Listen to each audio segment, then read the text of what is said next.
Well, Kyle Turley, a former Kansas City Chief right at the end of his career, but many of you remember him from his days with the New Orleans Saints, famous for the time he flung his helmet. More on that in a moment, but welcome to the show. Thank you. Appreciate it, man. Great to be with y'all again. Yeah, it's always great to have you, man. It's always good to see you. You're doing so many great things, but I want to talk to you about your time with the Chiefs and what it's like to see this football team, because Andy Reid has got this respect across the league because of his relational skills with his players and what it's like to see the Chiefs that you played for be here in this game.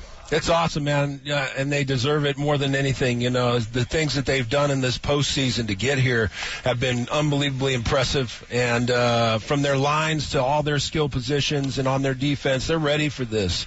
And you've got a coach like Andy Reid who's unbelievably prepared as well. You know, so they've got a lot of good things going for them.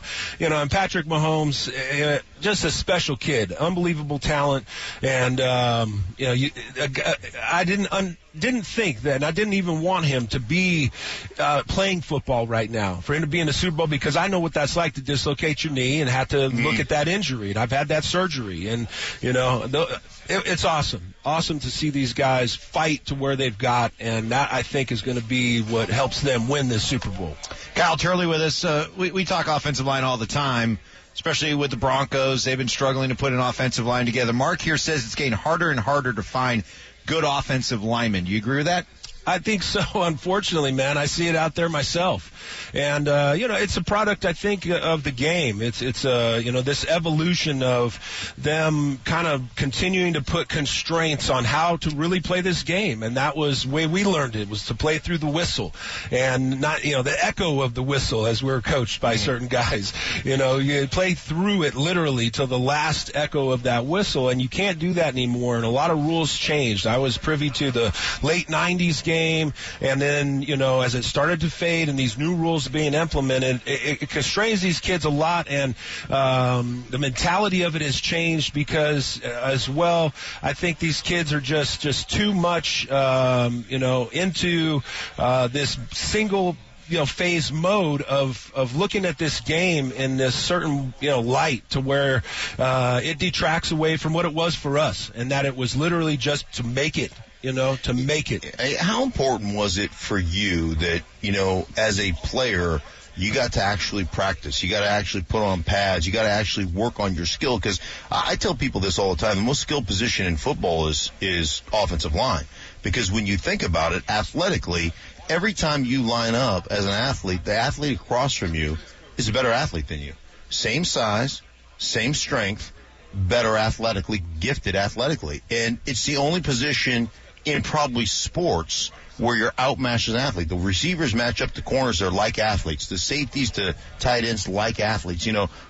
That's the only place it is. So the skill aspect of that, how difficult that is, and now they take less and less time in pads, less and less practice. You think about your own career and talk a little bit about, the evolution of learning how to play this game and what practice meant to you to get better, to become the player you were. Well, that's what it was. And now we got hit counts, and they don't have 2-a-days anymore, all those things that, we just wanted a little bit better kind of environment here. Mm-hmm. We didn't want to be out in 150-degree temperatures in Thibodaux, Louisiana when we played in the dome. You know what I mean? What was the point of that?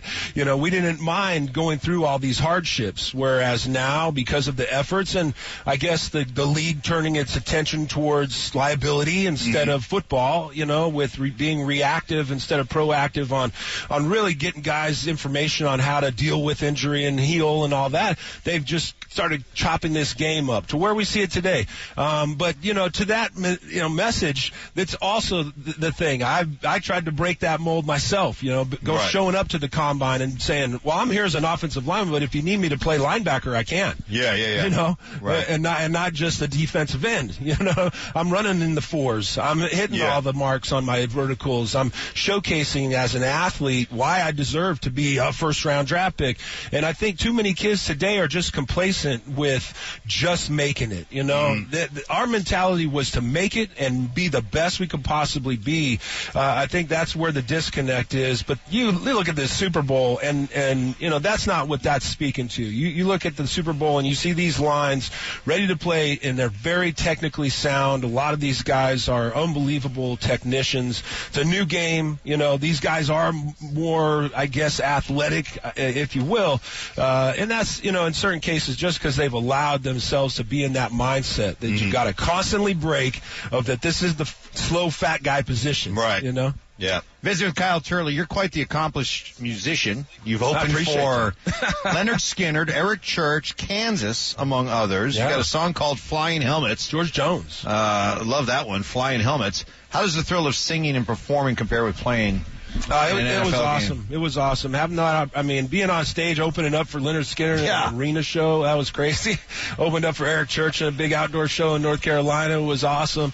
And then playing with icons. George Jones had the opportunity to open up for him in New Orleans at this amazing theater, to Hank III and David Allan Coe and all these crazy guys in country that I was able to tour with and get to know. I grew up listening to this stuff with my dad and my brother, and just wore me out with this country music, and I was a rock and roll kid, and then having that experience as a musician to do something after football was incredible, and I'm looking forward to getting back to that. Next year I'll be promoting likely a new record that I'm working on. Nice. I got a movie coming out, got a song we're making for it. All these great things are happening in my life, and continue to tap back into that Tiger blood that you were as a lineman in this a real world, or at least attempt to. Right. It is so cool. Now, did you grow up playing instruments? Did you grow up as a musician? As a teenager, just picking up a guitar. I grew up a skate surf kid in Southern California, so, guitars are always around, the beach and all this and that, typical stuff, right? And just picked, and through college picked, and then got to the NFL, got some money, and was able to rent a little, studio space, buy all the gear, and get it all, and just keep going and learning. And I got drafted to New Orleans and got introduced to these amazing bands down there. Everybody's a Saints fan. Right. So I was going backstage with Pantera and, all these metal bands I grew up listening to, Crowbar, Soul and Green, I Had God, all these awesome underground metal bands that I was a fan of, to, Cowboy Mouth and these great local bands, the Bag of Donuts, huge cover band in New Orleans. These are all my friends to this day, And so it was just, something that, God's just keep going. Something's going on with this, and just here's all these people in your life, and just keep learning, Well, you feel you have a mission, and that mission is to help football players deal with the pain and the injuries and the suffering that can come with playing this game, and you're a big believer in the role that cannabis plays in helping players. You talked earlier about liability and everything like that with the NFL. Does the NFL truly care about its players? They do. I believe they do. Again, the liability issue, unfortunately, when you get into business, you get into the real world, you start to understand the power of lawyers and all this liability stuff and insurance and what something can happen to your company. So I think they've played it a little too safe. They should be a bit more proactive, but they've come along and they've been receptive. I've not been one to be shy to knock on the door, and I have for the last few years, coming here and showing up and walking in and wearing marijuana T-shirts last year, all these different things to all the stuff that I'm out here saying and doing and showing and just saying, hey, it is what it is. This game creates inherencies with injury, and those injuries have serious consequence in the real world. You can't just leave this game behind. It follows you the rest of your life, and there is something to deal with that. I've worked with so many guys through the charity work I've done with the Gridiron Greats, to just our friends and our circles, to try and help so many guys after understanding this myself, and it's working.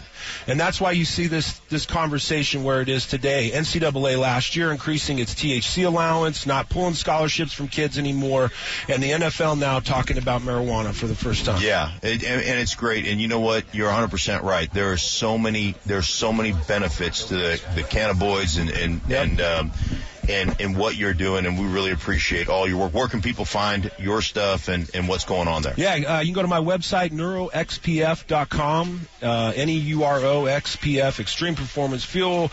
We were Neuro Armor before that. Under Armour had some concerns, so they and we got a Super Bowl discount, 20% off, Super 20. Punch that in when you go to neuroxpf.com.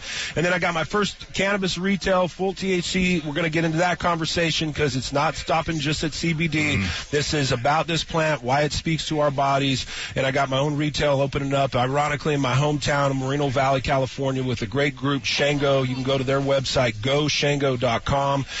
There are multiple locations around the country, and hopefully everywhere as this conversation continues. All right, well, if the music group ever comes to Colorado, let us know. Yes, sir. We'll be there. We'll be back at either Cadillacs or Stoney's downtown. Okay. Yeah, absolutely. All right. Cool. Played Stoney's. We'll be back. Nice. All Kyle right, Turley joining us. All right.